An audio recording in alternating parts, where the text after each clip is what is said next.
آج ہم آپ سے تعارف کراتے ہیں جناب محمد یوسف ایڈوکیٹ صاحب، جو کہ سابق مشیر اطلاعات ہیں وزیر اعلیٰ کے، اور محترمہ بے نظیر کے دور میں جو ہے وہ ان کی بڑی خدمات ہیں، لیکن بعد میں وہ سیاست سے الگ ہو گئے، اور انہوں نے اپنی ملکی خدمت کا جو سلسلہ تھا وہ جاری رکھا، اور ان کا اس شہر کی رونقیں بحال کرانے میں بڑا کردار ہے۔ تو ہم ایک ایسی عظیم شخصیت کو لے کر آج آپ کے سامنے آئے ہیں، اور ہم ان سے اس وقت جو پاکستان کے حالات ہیں، جو بین الاقوامی حالات ہیں، ہم چاہتے ہیں ان سب پر آپ ان کا سیر حاصل تبصرہ سنیں اور اندازہ لگائیں کہ ہمارے ایسے گوہر نایاب جو ہیں موجود ہیں، لیکن ہمارے ہاں ان کی قدر کرنے والے لوگ بہت کم ہیں۔ جناب محمد یوسف ایڈوکیٹ صاحب، آپ سر فرمائیے گا، موجودہ حالات میں پاکستان کا مستقبل آپ کو کیسا نظر آ رہا ہے؟ ماشاءاللہ روشن نظر آ رہا ہے۔ حالات تو ظاہر وقتی طور پہ ہوتے ہیں جی، اور ہر چیز جو ہے وہ آخر کار آتی ہے گزر جاتی ہے۔ جی، ہم بہت زیادہ دعویٰ کرتے ہیں کہ چینج آ گئی، چینج ہو گئی، چینج آنی چاہیے۔ یہ ایک ایسا تسلسل ہے جو تصور پاکستان سے لے کے حصول پاکستان اور اس کے بعد جو بعد کا سفر ہے وہ ظاہر ہے کہ اس بذات خود اس بات کا ثبوت ہے، اور خطے میں حالیہ ہونے والے واقعات جنہیں ہم کہہ سکتے ہیں میں ماضی کا مشرقی پاکستان اور آج کا بنگلہ دیش جو ہے وہ پھر اس بات کی گواہی دیتا ہے کہ تصور پاکستان اور پاکستان کا وجود وہ ایک آفاقی حقیقت ہے۔ اچھا سر، ابھی ہم آ رہے تھے راستے میں تو یہ خورشید عباسی صاحب ہمارے صحافی برادری کے بڑے لیڈر ہیں، اور ماشاءاللہ اخبار جہاں میں ان کے تجزیے چھپتے ہیں ہر ہفتے۔ تو یہ مجھے بتا رہے تھے کہ کوئی سابق سیکرٹری خارجہ ہیں، انہوں نے کوئی سوشل میڈیا پہ ایک ان کا انٹرویو چل رہا تھا، تو وہ کہہ رہے تھے کہ پاکستان تقریباً ختم ہو چکا ہے، اور اس کو جو ہے IMF والے جو پیسے دے رہے ہیں، اور یا یہ ان سے جو لے رہے ہیں وہ اس لیے لے رہے ہیں کہ یہ پاکستان کی ہڈیاں بھی چوسنا چاہ رہے ہیں حکمراں، اور یہ سب کھا رہے ہیں پی رہے ہیں، اپنے گھر بنانے کے لیے، اپنی جائیدادیں بنانے کے لیے پیسے لے رہے ہیں، ورنہ پاکستان کی معیشت میں اب کچھ نہیں بچا۔ آپ اس سے اتفاق کریں گے؟ نہیں، بالکل نہیں۔ بات یہ ہے کہ آپ نے تعارف میں ہی بتایا سابقہ سیکرٹری خارجہ، جی جی، تو پھر تو مجھے یہ کہنا پڑے گا کہ اس حالت میں اگر ہم پہنچ گئے اور جو حالات جس کی وہ غمازی کر رہے ہیں خدا نہ خواستہ، تو اس میں ان کا بھی کردار ہوگا۔ لازمی بات ہے، ایک کریئر آفیسر اگر اس طرح کی بات کرتا ہے تو وہ کچھ ذمہ داری کا ثبوت دے سکتا ہے۔ رہی بات IMF کا پروگرام، IMF ایک ادارہ ہے ورلڈ بینک کے علاوہ۔ IMF جو ہے وہ اسٹرکچرل ریفارمز کے لیے ہمیشہ پیسے دیتے ہیں۔ ہم نے کئی مرتبہ IMF پروگرام کو اویل کیے ہیں، اور IMF جو ہے وہ جو ہمیں پیسے دیتا ہے وہ کوئی ایسی امداد نہیں ہوتی کہ وہ ملک ٹوٹ رہا ہے تو بچا لو، یا اس کو بنانے کے لیے، اسٹرکچرل ریفارم کے لیے ہوتی ہے، اور ہمیں ذمہ داری کا ثبوت دیتے ہوئے وہ مقاصد جو IMF ہمارے لیے طے کرتا ہے اس میں محدود رہنا چاہیے۔ ایک گزارش یہ ہے کہ ابھی موجودہ حالات میں ہی، ابھی کچھ سالوں میں ہی آپ نے دیکھا ہوگا کہ ہمارا پڑوسی اور دوست ملک ہے سری لنکا، اس نے تو مطلب اپنے قرضے دینے سے انکار کر دیا تھا، صحیح، اور اس وقت اس کی معیشت جو ہے وہ بہت زیادہ متاثر ہوئی۔ ہم تو اس کے ابھی کہیں دور تک بھی اس مرحلے پہ نہیں ہیں۔ وہ معیشت کا متاثر ہونا اور آج کا سری لنکا، تو آپ دیکھیں انہوں نے پھر IMF کا پروگرام لیا اور اس کو وہ سکسیزفلی امپلیمنٹ کرتے ہیں، میرا مشاہدہ ہے، اور اس میں کسی قسم کی کوئی پرابلم نہیں آئی۔ IMF کو مورد الزام ٹھہرانا کہ ہماری معیشت خراب ہے تو اس کو بچانے کے لیے IMF آیا، تو میرا خیال ہے یہ بڑی ناسمجھی کی بات ہے، لغو بات ہے۔ IMF اس لیے نہیں ہوتا، ہماری اپنی معیشت جو ہے وہ اس کا ایک GDP ہوتا ہے، اس کا اپنا ایک آؤٹ پٹ ہوتا ہے۔ ہاں ضرور ہم مالی مشکلات کا شکار ہیں، اور اس میں ہم سب کا اس میں کردار ہے۔ جنرلی جو عوام ہوتے ہیں ان کا تو کردار نہیں ہوتا، لیکن جو حکمراں ہوتے ہیں ان کا ضرور بہت بڑا کردار ہے کہ آج ہم اس حیثیت میں کھڑے ہیں۔ لیکن میں یہ سمجھتا ہوں کہ جو اشاریے ہیں وہ تو یہ کہتے ہیں کہ بھئی پاکستان جو ہے وہ دوبارہ اپنی پٹری پہ نہ صرف چڑھ گیا ہے بلکہ اس پہ فردر آگے بھی بڑھ رہا ہے۔ اچھا میں اسٹاک ایکسچینج کو کوٹ نہیں کروں گا ایز اے بیرومیٹر کہ ہماری معیشت اچھی ہو گئی ہے. جی جی اس کو ایک طرف رکھیں. معیشت ہماری ڈالر کے ساتھ روپے کی پیرٹی دیکھ سکتے ہیں آج ضرور پچھلے 2 سال 1.5 سال میں اس میں بہت بڑا فرق آیا ہے. باوجود اس کے کہ ہمارے یہاں جو سیاسی کہنا چاہیے پولرائزیشن ہے وہ بے انتہا زیادہ ہے, اور اس کے باوجود بھی ہم ایک ریزیلینٹ کنٹری ہے. پاکستان ایک بڑا مضبوط ارادے والا ملک ہے, اس کے عوام, اور میں تو نہیں سمجھتا ایسی کوئی پریشانی. اچھا سر, یہ ہماری اسٹیبلشمنٹ کو ایک بڑا وہ آیا تھا, ایک دورہ پڑا تھا, اور وہ تھا عمران خان کی محبت کا, اور خود باجوہ صاحب نے کہا کہ ہم ان کی محبت میں بری طرح گرفتار ہو گئے تھے, اور ہمیں کچھ نظر نہیں آ رہا تھا سوائے اس کے کہ بھائی پاکستان کے مستقبل کے لیے اس کا آنا بہت ضروری ہے. اور انہوں نے اس کی لانچنگ کی, اور پھر وہ آج اس پہ بہت پچھتا رہے ہیں اور اس کا مداوع کر رہے ہیں. آپ اس کو کس نظریے سے دیکھتے ہیں؟ اگر آپ اجازت دیں تو میں تھوڑا سا اس کا تاریخی بیک گراؤنڈ آپ. جی جی 2009-10 جی میں زیادہ پیچھے نہیں جی جاتا. 1985 سے لے کے 2009-10 تک ہم نے ایک فنومنا دیکھا, ایک رواج دیکھا کہ 2-2.5 سال کی حکومت اور اس کے بعد رخصتی. صحیح. اس کے بعد ظاہر ہے کہ مشرف صاحب کے دور کے بعد جی جی یہ جو ترمیم ہوئی 18ویں, اس سے صوبوں کو جو اختیارات یا منتقلی کا عمل شروع ہوا, وہ ظاہر ہے کہ اس کا مطمع نظر تو یہی تھا کہ وقف صوبوں کو خود مختاری اور مالی خود مختاری دیتے ہوئے اس کو مضبوط کیا جائے, اور جس سے ایک فیڈریشن ہونے کے ناطے پاکستان ایک مضبوط پاکستان کے طور پر ابھرے گا. جی جی بہت صحیح وہ کام ہو چکا ہے. عمران خان کا جو معاملہ ہے اس کو میں جس انداز سے دیکھتا ہوں وہ یہ ہے کہ اس خیال کی ضرورت کب پیش آئی کہ جب دونوں سیاسی جماعتیں صحیح بڑی جماعت جی جی انہوں نے لوگوں کو مایوس کیا. ملک میں جو ایک سیاسی میوزیکل چیئر کا گیم چل رہا تھا اور ہم ایک اسٹیٹس کو کے اس میں رہ رہے تھے, اس وقت فکری طور پر اس بات کی, جیسے دوسرے ملکوں میں مثالیں ہیں, کہ ایک نئی جماعت کی ضرورت ہو سکتی تھی. وہ جماعت پی ٹی آئی کی شکل میں پہلے ہی موجود تھی. صحیح. جو خان صاحب ہیں ان کی ظاہر ہے اپنی پرسنالٹی, ان کی شخصیت, ان کا اسٹیٹس مین کی طور پر اور ایک اسپورٹس مین کے طور پر جو ایک رول تھا وہ سامنے تھا. پھر ان کی گرومنگ جو ہے مغرب میں ہوئی تھی, پڑھائی سے لے کے اور اس کے بعد تک. پھر ان کی شادی بھی مغرب میں ہو گئی, اور مغرب میں بھی ایک ایسے خانوادے سے ہو گئی کہ جو ظاہر ہے معاشی طور پر بہت بڑا مضبوط ہے, روتھ چائلڈ, اور ان کا ہم پلہ ہے. تو وہ ضرورت جو پیش آئی تھی, وہ ضرورت تو اس وقت سے شروع ہوئی.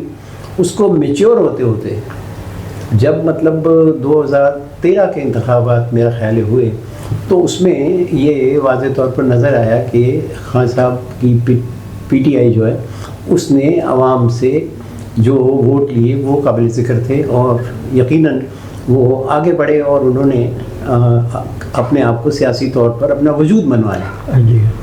اب جو بات کا دور ہے, ہم سب آپ صحافی حضرات خاص طور سے وہ ہمارے جیسے جو قاری ہیں, وہ بھی ہمارا مشاہدہ بھی یہ ہے کہ یہ جو دور آیا, اس دور میں آ کے اصل میں معاملات جو ہیں وہ واقعی خرابی کی طرف بڑھنا شروع ہوئے.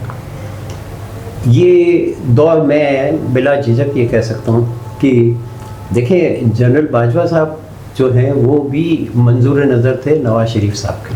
اچھا. جو ان کا بطور آرمی چیف اپوائنٹ ہونا, وہ تو واضح ہے بالکل کہ انہوں نے ہی اپوائنٹ کیا نا.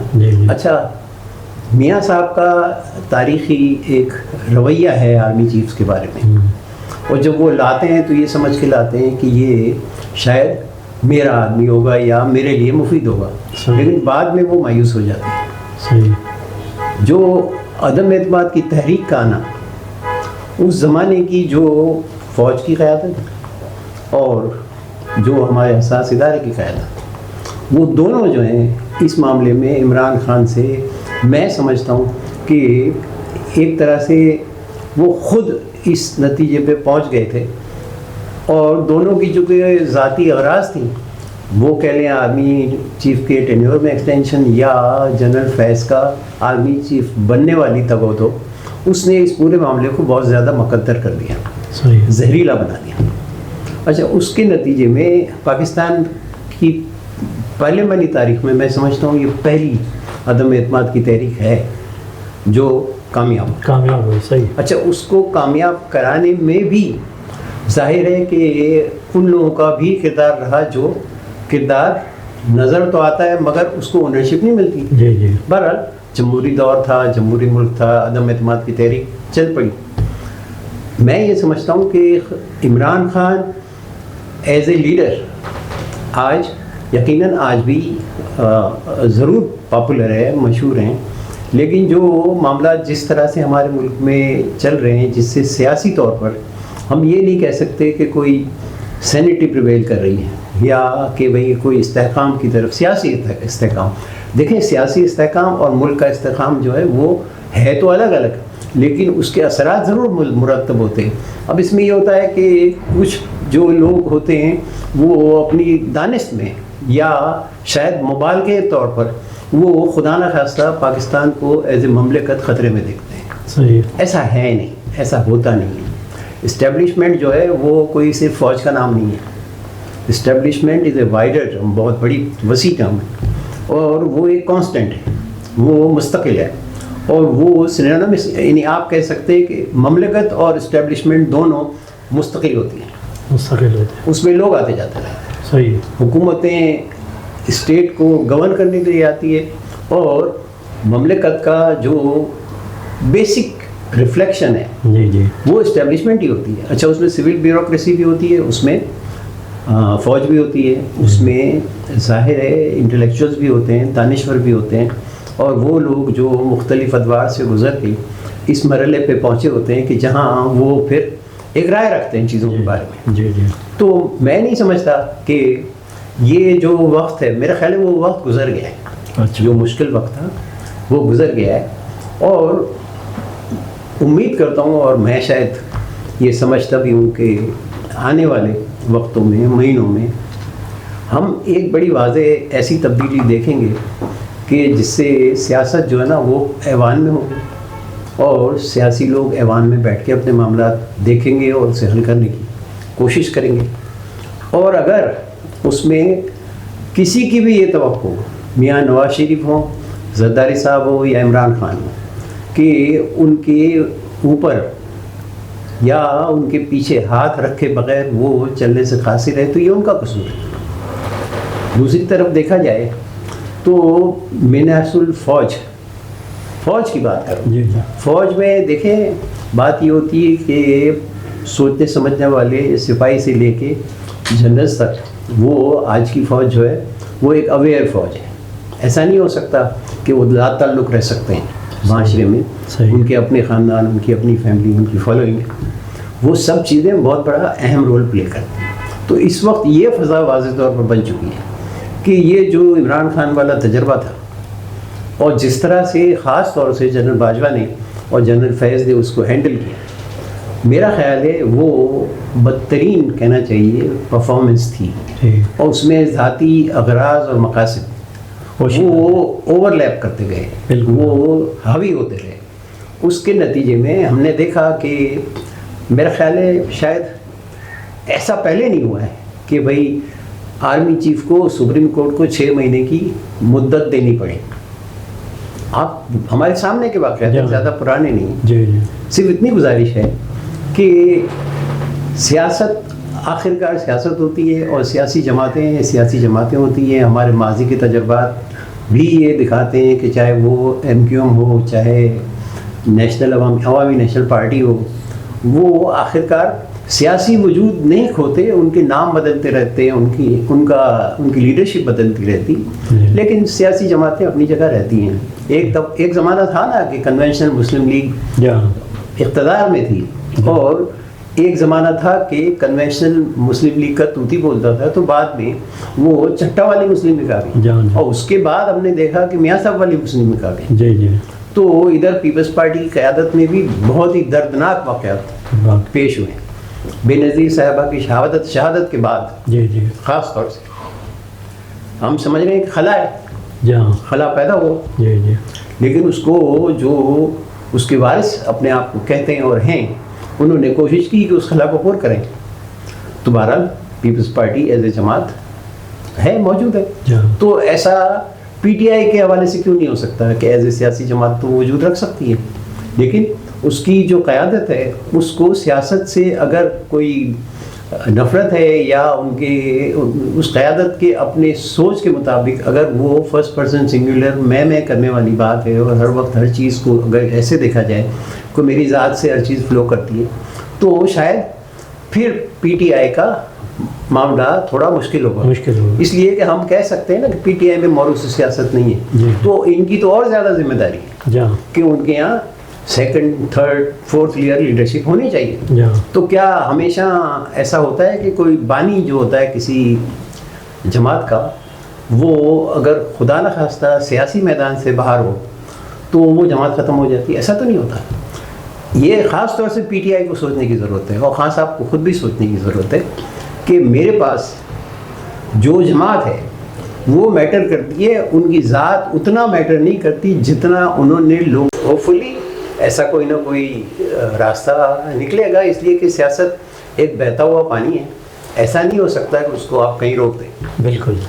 میں فیل کرتا ہوں کہ جمہوری عمل جاری رہے گا، اور جمہوریت کے لیے ایک بات اور بھی بڑی ضروری جو میں آن ریکارڈ کہنا چاہتا ہوں کہ دیکھیں، اگر مسلم لیگ نون یہ سمجھتی ہے کہ عمران خان کو بنانے والے، سیاست میں لانے والے وہ عوام ہی نہیں، وہ لوگ تھے جن کے بارے میں یہ کہا جاتا ہے کہ یہ لوگ لائے ہیں. صحیح. آپ بہت واضح بات کر رہا ہوں، آپ سمجھ جائیں. جی.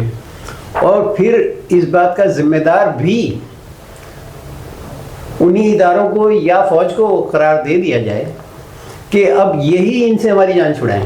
صحیح. تو بھائی یہ تو سیاسی عمل کی نفی ہے. اور جو آخری دور تھا جس میں سب سے زیادہ خرابیاں ہوئیں، جنرل باجوہ کا اور جنرل فیض کا دور، وہ دور گزر چکا ہے. اب وہ قیادت نہیں رہی ہے. اب فوج کی یا جو ادارے کی قیادت ہے وہ الگ ہے، مختلف اداروں کی بھی قیادت بدل چکی ہے. تو ایسے معاملے میں سیاسی جماعتوں کو، خاص طور سے حکمراں جماعتوں کو، ظاہر ہے مسلم لیگ نون میجورٹی پارٹی ہے، تو اس کو سیاسی عمل کے ذریعے جو تحریک انصاف ہے اس سے جو بھی گلا ہے یا تکلیف ہے تو اس کو میچ کرنا چاہیے. ویسے کیا یہ غلط ہوگا کہ پنجاب بذات خود آج سیاسی اکھاڑا ہے، اور اس میں اگر عمران خان ایک ہی کھلاڑی تصور کر لیا جائے تو کیا یہ وہ خود اپنی ذمہ داریوں سے فرار حاصل نہیں کر رہے؟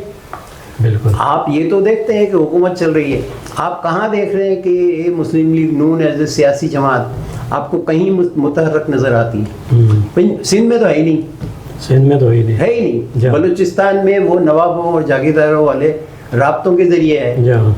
کے پی میں ان کی موجودگی ہے لیکن انہوں نے خود ایبڈیکیٹ کیا ہوا ہے. وہاں ولی خان کی جماعت اے این پی اور جماعت اسلامی اور دوسری جماعتیں پھر بھی سیاسی طور پر، اور مولانا فضل الرحمان کی جمعیت علماء اسلام جو واقعی ایک براڈ بیسڈ وجود رکھتی ہے پورے ملک میں، اور خاص طور سے کے پی اور بلوچستان میں تو بہت زیادہ. تو وہ سیاسی جماعتیں اپنی ایکٹیویٹیز کر سکتی ہیں.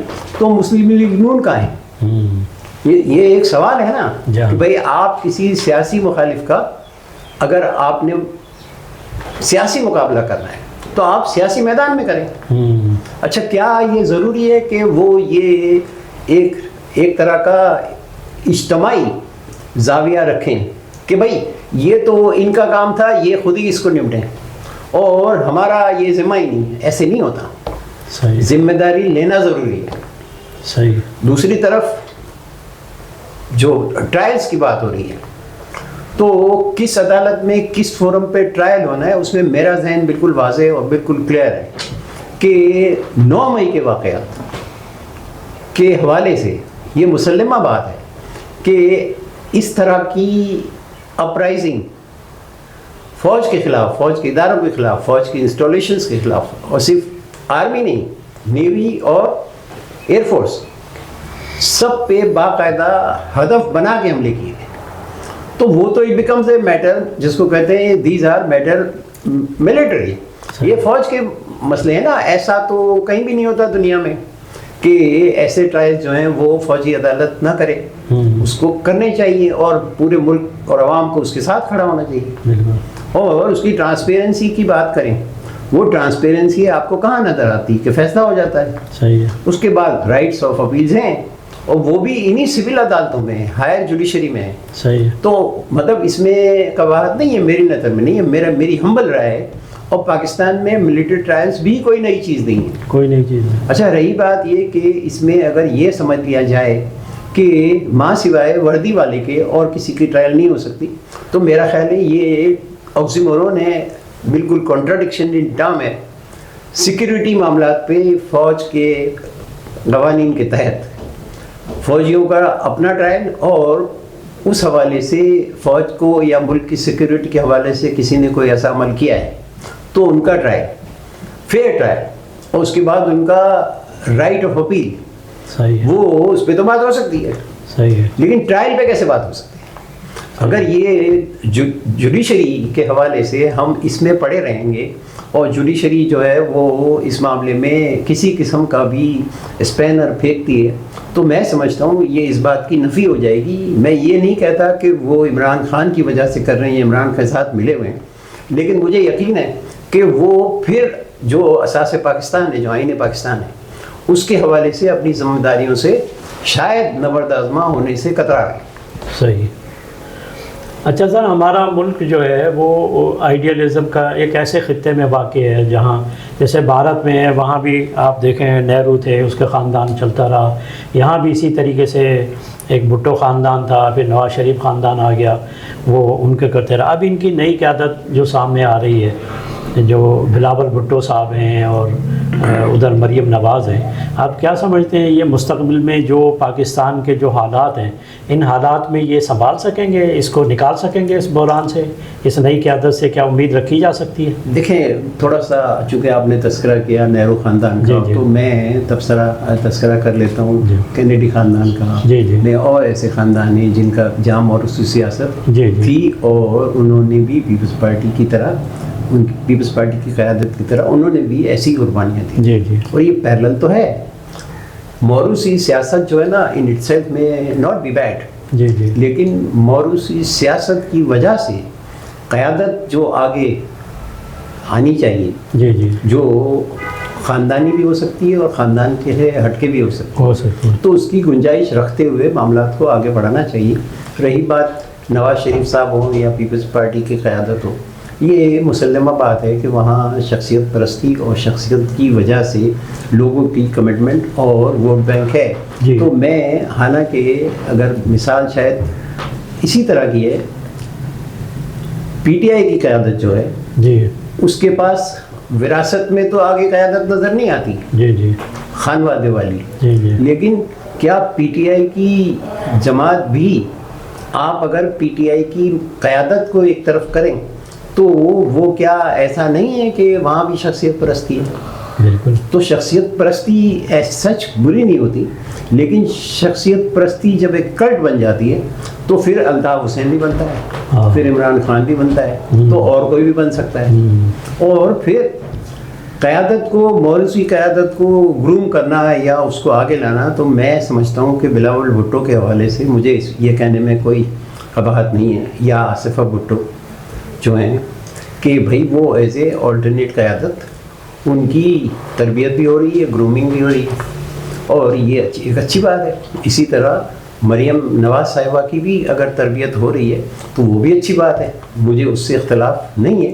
لیکن میری گزارش یہ ہے کہ سیاسی جماعتوں میں قیادت تو موروثی ہو سکتی ہے, لیکن اس قیادت کا فرض ہے کہ وہ عوام میں اپنے روٹس جو ہیں وہ بنائیں, اگر ہیں تو انہیں مستحکم کریں, اگر وہ کمزور ہوئے ہیں تو انہیں دوبارہ سے مضبوط کریں. تو یہاں میں سمجھتا ہوں, میری گزارش, کیونکہ پیپلز پارٹی کے ساتھ یہ مسئلہ اس وقت نہیں ہے, قیادت کے حوالے سے ہے ان کے پاس, لیکن پنجاب میں مسلم لیگ نواز یا پورے ملک میں مسلم لیگ نواز کو میں جس طرح سے دیکھتا ہوں, تو شاید وہ یا تو اندرونی اختلاف یا ریزرویشن کی وجہ سے یا اس کی جو بھی وجہ ہو, وہ انہی کا کام ہے, خود دیکھیں. لیکن ایک بات آپ محسوس کرتے کہ ان کی گلی محلوں کی یا دیہی علاقوں میں جو سیاسی تحریک ہوتی ہے، حرکت ہوتی ہے، وہ اس کے کارڈر میں نظر نہیں آتی. اس کی ذمہ دار آخرکار قیادت ہے. اور میں تو یہ بھی دیکھ رہا ہوں ان کے بہت سارے اہم لیڈر جو ہیں وہ شاید راستے بدل رہے ہیں، اپنے گروپ بنا رہے ہیں یا اپنے آپ کو ایز اے پریشر گروپ سامنے آ رہے ہیں، اور وہ قیادت سے محروم ہو رہے ہیں. صحیح ہے. چونکہ ان کو وہ حصہ نہیں مل رہا جو انہوں نے زندگی گزار دی ایک پارٹی میں. تو اس سے ظاہر ہے لوگ مایوس ہوتے ہیں، اور مایوس ہونے کے بعد یا تو سب گھر بیٹھ جائیں یا پھر اپنا راستہ خود بنائیں. تو پنجاب کے حوالے سے یا پاکستان کے حوالے سے مسلم لیگ نون کا شاید یہ المیہ ہے جو ابھی وجود میں آ رہا ہے کہ وہ بہت کچھ کھو جائے گی. اچھا جی، اس لیے کہ ایک تو قیادت جو ہے وہ عوام سے اس طرح وابستہ نہیں ہے جیسے ایک سیاسی جماعت کو ہونا چاہیے، جی، اور وہ ہوتی ہے ورکرز کے ذریعے سے، اپنے پارٹی اسٹرکچر کے ذریعے سے. مجھے ادھر بڑی کمزوریاں نظر آتی ہیں. لیکن سر ابھی حال ہی کے اندر آپ دیکھیں مریم نواز کی جو کارکردگی ہے وہاں، اس کے حوالے سے اتنا بڑا چینج آیا کہ یہاں ابھی یہ آئے ہوئے تھے مسلم لیگ کے ایک لیڈر منسٹر تھے، تو وہ آئے ہوئے تھے، تو صنعت کاروں سے ان کا ایک بڑا وہ تھا مکالمہ تھا. اس میں ایک صنعت کار نے کہا کہ ہمیں جو ہے آپ اس کو ہمارے وزیر اعلیٰ کو، سندھ والے کو، شاہ صاحب کو وہاں لے جائیں پنجاب، اور ہمیں مریم نواز دے دیں. تو اس پہ یہ بڑے مشتعل بھی ہوئے پیپلز پارٹی والے، اور انہوں نے پھر دوبارہ صنعت کاروں کو دوبارہ بلایا اپنے پاس اور ان کے شکایات بھی سنی، اور انہیں کچھ بقول کچھ اور لوگوں کے کہ ان کو ایم کیو ایم والوں کے کہ ان کو دھمکیاں دی گئیں، اور ان کو کہا گیا کہ جناب آپ آئندہ ایسے ہی حرکت نہ کرنا اور یہ کرنا. تو مطلب ان کی کارکردگی اتنی بھی بری نہیں ہے میرا خیال ہے. میں سمجھتا ہوں یہ جو بات کہی گئی اس کو ہم کہیں گے اگر لوگوں میں سینس آف ہیومر ہو جی جی تو ایک عذرائے تفنن کہی گئی، مگر ساتھ میں مریم نواز کی کارکردگی کو سراہا گیا، جی جی جو بالکل صحیح ہے. جی جی اس کی کارکردگی محترمہ کی بہت اچھی ہے. جی جی وہاں جو مسلم لیگ کا پرابلم ہے وہ اس کی لیڈرشپ کی جو پرفارمنس ہے ہاں وہ اپنی جگہ بہت اچھی ہے، لیکن یہاں بات ہو رہی ہے کہ وہ سیاسی میدان میں وہ کیا وہ پرفارمنس وہ لے جا کے بیچ تو سکتے ہیں کہ ہم نے یہ کیا، لیکن اگر وہ جائیں گے نہیں تو سیاست کیسے کریں گے؟ وہ بات تو الگ ہو گئی. رہی بات پہ اس پہ کسی کی دل آزاری ہو گئی اور تاجروں کو کچھ سننا پڑ گیا، تو میں سمجھتا ہوں اس میں بھی تھوڑی فراخ دلی کا مظاہرہ اگر پیپلز پارٹی کرے اس کی قیادت، تو ان کو یہ سوچنا چاہیے کہ جو شکایات ہیں وہ ہیں تو ایسی بات ہوئی ہے نا.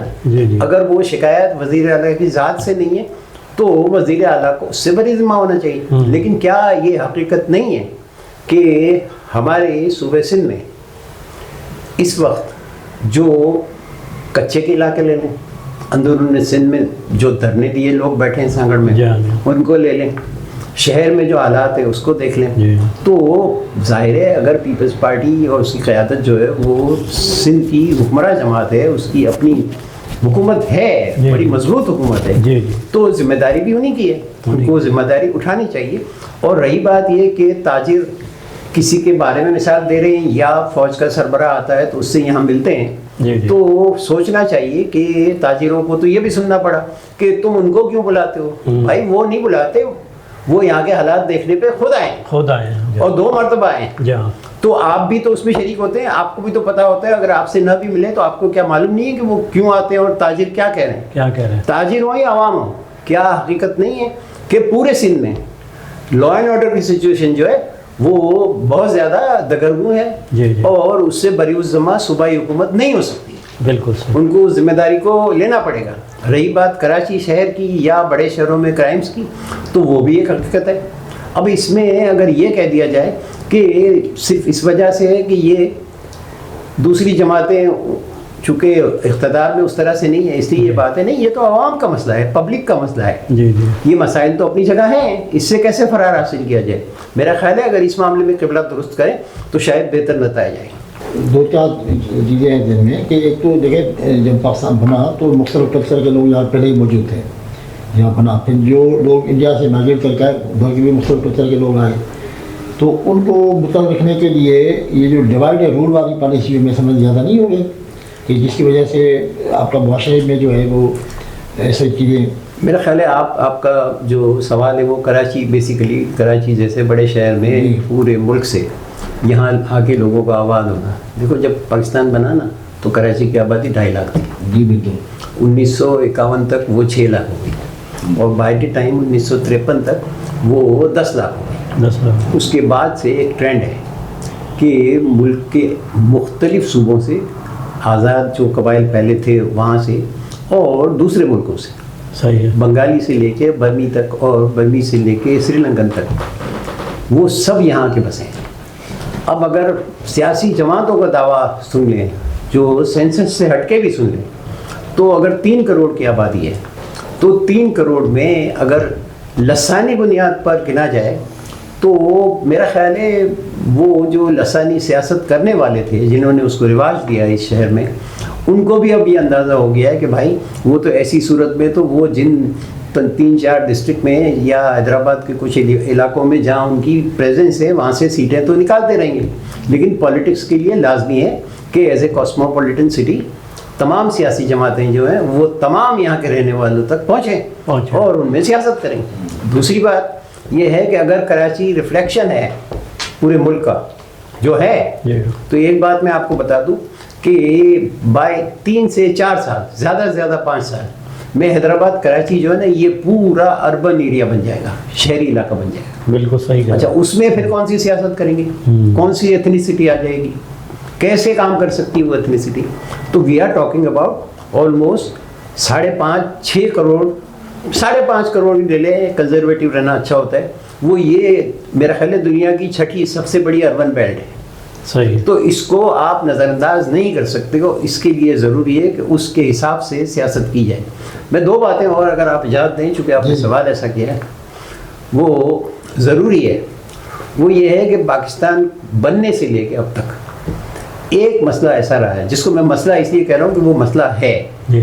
آپ یہ دیکھیں کہ 1947 میں پاکستان بننے کے بعد 1955 میں 1 یونٹ بنتا ہے. ہم اس کو چھوڑ دیں کہ وہ پیرٹی کی وجہ سے بنا یہ تو طے ہے نا. تو اس وقت جو صوبے تھے اس کو ویسٹ پاکستان میں ضم کیا گیا نا. صحیح. تو کیا اس وقت جو صوبے ضم ہوئے تھے اس کے علاوہ 4 صوبوں میں کیا جو ریاستیں تھیں جیسے گلگت بلتستان سوات کی ریاست تھی, آپ ادھر دوسرے آ جائیں, سوات تو خیر 68 میں باولپور تھی, خیرپور ایک بڑی مضبوط ریاست تھی. مجھے یاد ہے بطور وکیل میں جب نظیریں کتاب ہوتی ہیں نا جو ہماری پریسیڈنٹ لا ہوتا ہے تو ایک والیوم آتا تھا بغداد الجدید کا. بغداد الجدید باولپور بینچ تھی. اچھا اب کہنے کا مقصد یہ ہے کہ 55 میں آپ نے بنا لیا ہے 1 یونٹ, 71 میں آپ نے ختم کیا. تو جیسے کراچی والوں سے کہتے ہیں نا کہ پوچھا گیا تھا تو کراچی والوں نے کہا کہ ہم تو سندھ کے ساتھ رہنا چاہتے ہیں. بہت اچھی بات ہے, رہنا چاہتے ہوں گے اور آج بھی رہ رہے ہیں. مگر وہ ریاستیں یا وہ علاقے جو 1955 سے پہلے یا اس کے بعد اس کے اندر شامل کیے گئے, کیا ان سے نہیں پوچھا جانا چاہیے کہ بھائی وہ اپنا وجود کیسے رکھنا چاہتے ہیں؟ سدرن پنجاب میں یہ ایشو ہے, اپر سندھ میں یہ ایشو ہے, جو موجودہ خیبر پختونخوا ہے اس میں بھی یہ ریاستیں تھیں, بلوچستان میں بھی کلات لسبیلا, یہ ویسٹ پاکستان میں. میری گزارش ایک ہے کہ دیکھیں ہمیں پتہ نہیں کیوں الرجی ہے, ہم ریئیکٹ کرتے ہیں کہ بھائی پاکستان میں اگر نئے صوبے بنانے کی بات کی جائے تو وہ شاید اس صوبے سے دشمنی میں کی جاتی ہے یا ملک سے دشمنی. حالانکہ ایسی بات نہیں ہے. بنیادی بات یہ ہے کہ جو انصاری کمیشن رپورٹ کہتے ہیں نا وہ مولانا انصاری کی نہیں تھی, وہ ایک اور انصاری صاحب تھے. اچھا. ان کی رپورٹ ہے. اس رپورٹ میں بنیادی طور پر یہ بات کہی گئی تھی کہ اس میں انتظامی صوبے بنائے جائیں. اچھا وہ انتظامی صوبے ایک سوچنے کی بات ہے. مثال دے رہا ہوں میں کہ ایک آدمی اگر سکھر آ کے جو اس علاقے کا رہنے والا ہے وہ اپنے حکمرانوں سے وہاں آ کے مل سکے یا حیدرآباد آ کے مل سکے یا لاڑکانہ آ کے مل سکے یا ہری پور میں جا کے مل سکے یا سدرن پنجاب میں جا کے مل سکے اپنے مسائل کے لیے, تو انتظامی صوبے بنانے میں کیا مشکل ہے؟ اچھا کہتے ہیں اخراجات پڑ جائیں گے, اتنے گورنر ہو جائیں گے, اتنے, بھیا تو بننے دو. وہ اخراجات زیادہ میرا خیال ہے بہتر ہے اس کا ہونا جس سے کہ لوگوں تک رسائی پہنچے. اب میں یہ دیکھ رہا ہوں کہ مستقل میں ایم کیو ایم کی ایک بات سنتا رہتا ہوں جس میں وہ بڑی حد تک اپنی بات میں وزن بھی رکھتے ہیں, لیکن وہ یہ کہتے ہیں کہ جب NFC ایوارڈ بن سکتا ہے تو پروونشل فائنانس ایوارڈ کیوں نہیں بن سکتا؟ میں اس کا ایک جواب دیتا ہوں کہ بھئی 18ویں ترمیم جو ہے نا اس نے ڈیولوشن آف پاور کیا ہے، تو 18ویں ترمیم کو تو نہیں چھیڑا جا سکتا.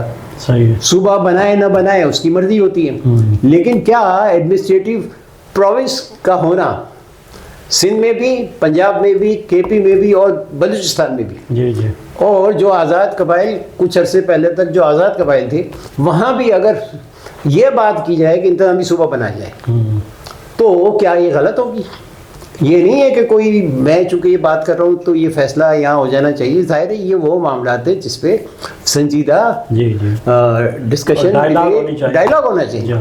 مگر اس سے فرار حاصل کرنے سے تو مرکز کی مضبوطی یا کمزوری کا واسطہ نہیں ہے. 18ویں ترمیم کو چھیڑنے پہ تو وہ یہ بات ہے نا، پیپلز پارٹی کا تو بڑا شدید رد عمل ہے نا کہ اس کو تو اس کی تو بات ہی نہیں کرو. جی جی بھائی اس کی بات نہیں کرو.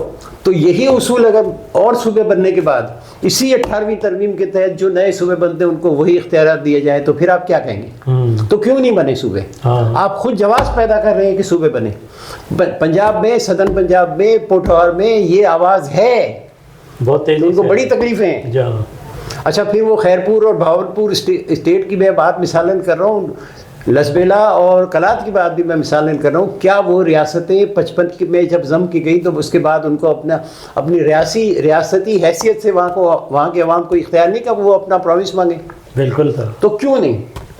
یہ میرا ہمبل سا نقطہ نظر یہ. اور لا اینڈ آرڈر کو ایڈریس کرنا صوبائی حکومت کی ذمہ داری ہوتی ہے اور ضرورت پڑنے پہ وہ وفاق سے مدد لے سکتی ہے. تو اس ذمہ داری کو نہ صرف محسوس کرنا ہے بلکہ اس ذمہ داری پہ پورا اترنا ہر حکومت کا ذمہ ہے. اچھا پیپلز پارٹی کا تو ایک مسئلہ ہے اور خاص طور پہ نون لیگ کا بھی یہ بڑا مسئلہ ہے کہ یہ اپنے جب یہ بات کرتے ہیں 18ویں ترمیم کے حوالے سے تو اس میں تو نچلی سطح تک اختیارات کی منتقلی کا کہا گیا اور وہ زیادہ تر بلدیاتی اداروں کو تک منتقل. تو وہاں اگر وہ ان کو تکلیف شروع ہو جاتی ہے. اگر ان کو کہو کہ بھئی بلدیاتی اداروں کو آپ اختیارات دیں تو نہیں، سارے اختیارات وزیر اعلیٰ کی سیٹ پر جا کے جمع ہو گئے. دیکھیں ایک مسلمہ بات ہے جی کہ 18ویں ترمیم کو لانے کا مقصد بنیادی طور پر وہ یہ تھا کہ devolution of power to the provinces جی جی اور to give them fiscal space. مطلب جو فائنینشیل اسپیس ہے وہ بھی دی جائے تو سیلز ٹیکس آن سروس بھی لگایا ہر صوبے میں، تو یہ اسپیس دی گئی ہے نا. جی جی تو وہ تو اس لیے دی گئی ہے کہ بھائی وہ ڈیولوشن ہونا چاہیے. کوئی بھی جماعت بشمول MQM یا اور جماعتیں اگر یہ کہتے ہیں کہ صوبے سے نیچے اس ڈیولیوشن کے عمل کو جاری ہونا چاہیے اور مکمل ہونا چاہیے تو کوئی غلط تو نہیں کہہ رہے. اس میں ایک سیدھی بات ہے، بھائی آپ کو کیا تکلیف ہے؟ کراچی میں چلو آپ یہ کہہ لو کہ بھئی یہ یہاں MQM یہ بات کرتی ہے، تو سکھر میں، لاڑکانہ میں، پنجاب کے کسی یا سندھ کے کسی اور علاقے میں ڈیولیوشن آف پاور کی بات کی جاتی ہے تو بلدیہ تک وہ نہیں منتقل ہونی چاہیے. اس میں کیا ایشو ہے؟ بالکل. بلکہ آپ کو تو اس وقت سنہرا موقع ہے، آپ بلدیہ میں اقتدار میں ہیں ماشاءاللہ، پیپلز پارٹی اقتدار میں، تو اس شہر کو اونرشپ دیتے ہو تو یہ کرو. ہاں تم کرو، خود کرو. اور MQM کے مطالبے پہ اس کو کسی تعصب کی نظر کرنے کے بجائے یا اس پہ اس طرح کا رد عمل دینے کے بجائے اس کو پازیٹیولی دیکھیں، کراچی کو اونرشپ دیں اور اس کو پاور سے. اس میں تو میں نے ابھی کہا نا آپ سے کہ 3 کروڑ لوگ رہتے ہیں اور وہ سارے کے سارے کراچی میں رہتے ہیں. اور یہی پاور پھر حیدرآباد میں بھی دیے جائیں. ضرور نہیں، حیدرآباد میں دیے جائیں، سکھر پہ دیے جائیں، خاص میں دیے جائیں، کہیں بھی سب جگہ دیں. بلدیاتی ادارے ہیں نا، بلدیاتی اداروں کو پاور دے دیں. تو وہی تو کہہ رہا ہوں. نہیں تو یہی تو کہہ رہا ہوں، اگلا مرحلہ یہی ہے. صوبے کو جو اختیار ملے ہیں وہ جو فلسفی آف ڈیولوشن جس کو آپ بڑی مضبوطی سے جیلسلی گارڈ کر رہے ہیں کہ بالکل صحیح ہوئی ہے ترمیم، تو اسی کا فلسفہ تو یہی ہے نا کہ نیچے بھی ڈیولوشن نیچے بھی ہونا چاہیے. بالکل. صوبے میں ڈیولوشن کہاں ہوگی؟ ظاہر ہے ڈویژن کی سطح پہ ہوگی، بلدیات کی سطح پہ ہوگی. تو وہ ریسورس کا اگر نیچے، اب میں اگر ایک بات کروں کہ بطور وکیل میری معلومات میں یہ بات ہے کہ سندھ سیلز ٹیکس آن سروس ایکٹ جب سے لگا ہے وہ لگا ہے 1 جولائی 2011 سے. جی جی. تو وہ لگنے سے بعد سے جو سیلز ٹیکس آن سروس کا ریونیو آتا ہے جی جی وہ ریونیو جو ہے کراچی جو ہے، اس لیے نہیں کہ کراچی تعصباً بات کروں، کراچی کمرشل ہب ہے. صحیح ہے. تو وہ ریونیو جو ہے وہ پورے پاکستان کی نمائندگی ہے. تو یہاں سے جو ریونیو جنریٹ ہوتا ہے اٹ از آلویز 80% پلس. صحیح ہے. اور باقی دوسرے ڈویژن سے وہ سکھر کا تو ایڈمنسٹریٹو خرچہ بھی نہیں نکلتا. بالکل صحیح ہے. ابھی کچھ عرصے پہلے تک تو بھائی وہ وسائل جو ہیں وہ صوبے میں ٹیکس لگا کے آپ حاصل کر رہے ہیں، تو اس میں NFC کا کام معاملہ ہے، وہ تو صوبہ خود اپنا ریونیو جنریٹ کر رہی ہے، تو اس میں سے اگر سکر، کراچی، حیدرآباد ان کو اگر ان کا حصہ دے دیا جائے تو وہ پیسہ تو ہے ہی صرف سندھ میں ڈیولپمنٹ کے لیے دیا گیا ہے، بالکل، تو وہ کہاں جا رہا ہے؟ وہ کراچی میں خرچ ہو رہا ہے، لاڑکانہ میں خرچ ہو رہا ہے، حیدرآباد میں خرچ ہے، مجھے کوئی تکلیف نہیں ہے، بالکل، وہ خرچ کہاں ہو رہا ہے؟ اگر میں اس کے فگر آپ کو میں دعوت دیتا ہوں، آپ سندھ سیلز ایکشن سروس کے ریونیو ریسیپٹس کے لیے فائنانس بل دیکھ لیں یا سندھ ریونیو بورڈ کی سائٹ پہ جا کے دیکھ لیں تو آپ کو پتہ چلے گا کہ کتنا ریونیو آ رہا ہے، اور وہ معمولی نہیں ہے، وہ اربوں خربوں میں ہے، اربوں خربوں۔ تو بھائی اس میں اگر آپ صرف اتنا کرم کر دیں کہ یہاں سے حاصل کی ہوئی جو آمدنی ہے سروس ٹیکس کی اس کو یہیں پہ لگائیں، اچھا اس میں چلو ہم مانتے ہیں کہ آپ یہاں سے 98% یا 85% اگر وہ ٹیکس جمع ہو رہا ہے مت لگائیں یہاں پر، آپ 50% لگا دیں، 40% لگا دیں، اور دوسری جگہ پہ تو لگائیں تو صحیح، تو اس میں کیا، اس میں تعصب کی بات ہے؟ بالکل بالکل، یہ تعصب کیسے ہے؟ یہ تو اچھا یہ شہر بھی تو انہی کا ہے نا، ہاں، اور وہی پیپلز پارٹی اس وقت اقتدار میں ہے شہر میں، بالکل صحیح، میں آج کی بات کرتا ہوں، صحیح کہہ رہے ہیں، تو کیوں نہیں؟ وہ اس نظریے سے نہیں سوچتے کہ مجھے افسوس ہے، میں آپ کو ایک بات بتاؤں، مجھے واقعی افسوس ہے، میں اس طرح کی بات، اچھا بھٹو صاحب میں یہ بات نہیں تھی، بھٹو صاحب نے تو دیکھی یہ ایئرپورٹس پورا یہ جو شارع فیصل ہے یہ پوری انہوں نے بنائی جناب، یہ پل انہوں نے بنایا جو بلوچ قانونی پل ہے، اور اس کے علاوہ پورٹ قاسم بے شمار کام کیا ہے، اور جس سپر مارکیٹ کو بنایا اس کے سامنے کھڑے ہو کے جوتے بھی کھائے، بالکل بیچارے نے اس نے جوتے، تو وہ تو کراچی میں تو یہ، اچھا آپ کو پتا ہے ایک وقت وہ تھا کراچی میں، اب میں عرض کروں نا یہ بڑے، لیکن ایک وقت وہ بھی تھا جو کسی کو یاد ہو یا نہیں ہو، آپ کو شاید یاد ہوگا کہ غوث بخش بزن جو کراچی کا میئر تھا، ہاں بالکل صحیح کہہ رہے ہیں، ہاں صحیح ہے، تو وہ اس وقت کون سا تعصب تھا؟ ایسا نہیں ہوتا، ہاں آپ جا کے KMC کی بلڈنگ میں چلے جائیں اور جتنے میئر اور ناظم گزرے اس کا نام دیکھ لیں، کچھ عرصے کے لیے غوث بنے تھے، اچھا میں یہ نہیں کہہ رہا وہ کوئی بڑی افلاطون بات ہوئی تھی، مگر کسی نے یہ تو نہیں کہا کہ یہ کیسے بن گئے، ایسا نہیں ہوتا، بات یہ ہے کہ اقتدار جو دیا جاتا ہے تو ظاہر ہے اختیارات کے ساتھ دیا جاتا ہے اور ذمہ داریوں کے ساتھ دیا جاتا ہے، تو بھائی وہ آپ پوری کریں، آپ کو کراچی والے سلام کریں گے، بالکل ایسا ہی ہے، حیدرآباد والے بھی کریں گے، لاڑکانہ والے بھی کریں گے، تو کوشچن یہ ہے کہ ریسورس کا ڈیولپمنٹ کے ساتھ وابستہ ہونا کوئی نئی بات نہیں ہے، صحیح ہے، ریسورس کا اس ڈیولپمنٹ کے ساتھ انصاف کے ساتھ استعمال ہونا بھی کوئی نئی بات، تو آپ کریں، اس میں کون سی عجوبے کی بات ہے؟ بھائی اگر آپ یہ نہیں کریں گے تو پھر تعصب کی بنیاد پر صوبے مانگے جائیں گے۔ جی سر ایک بات ہے، آپ تو کمپیئر کریں گے نا، آپ کراچی کی بات کریں بالکل ہونا چاہیے ہر جگہ، لیکن جو دیہات ہے سب کے وہ کہاں کھڑے ہیں؟ میری گزارش آپ کمپیئر تو کریں گے نا کہ بھائی اگر دیہات ختم ہے بالکل کچھ بھی نہیں ہے وہاں پہ، میں دیکھیں میں آپ کی بات اس حساب سے اگر دیکھا جائے اگر آپ شہر ٹھیک ہے، اگر آپ اجازت دیں یقیناً اس کے مقابلے میں شہر ٹھیک ہیں، لیکن اس حوالے سے بھی اگر وہ ابھی بھی پتھر کی دنیا میں رہ رہے ہیں بالکل ایسا ہی ہے، تو اس کا ذمہ دار کون ہے؟ 15 سال سے سیاسی حکمراں ہیں، وہ سیاست کس کے پاس ہے؟ بالکل صحیح بات ہے، اگر وہ یہ کہہ دیتے بھائی کتوں کے کاٹنے سے مر جانا، بچوں کا ویسے مر جانا، جب سے پاکستان بنا ہے آج تک جو ہے کوئی جو بھی کوئی وزیر اعلیٰ بنا چاہے وہ نگراں بنا ہو یا ویسے بنا ہو، ماں سوائے یہ 2 وزرائے اعلیٰ کے باقی تو سب سندھی بنے، انہوں نے کیوں اپنے ووٹوں کو چھوٹی سی میں آپ کو ایک صرف نشاندہی کرنا چاہتا ہوں کہ دیکھو تھر جو ہے نا، تھر بذات خود تھر اور جیسے قادرپور ہے یہ وہ، ایک بات یاد رکھیں کہ تھر اس وقت جو نیچرل ریسورس جنریٹ ہو رہا ہے جسے کوئلہ کہہ لیں، تو کیا وہاں پر اس کمپنی کی ہی ذمہ داری ہے کہ وہ وہاں ڈیولپمنٹ کرے؟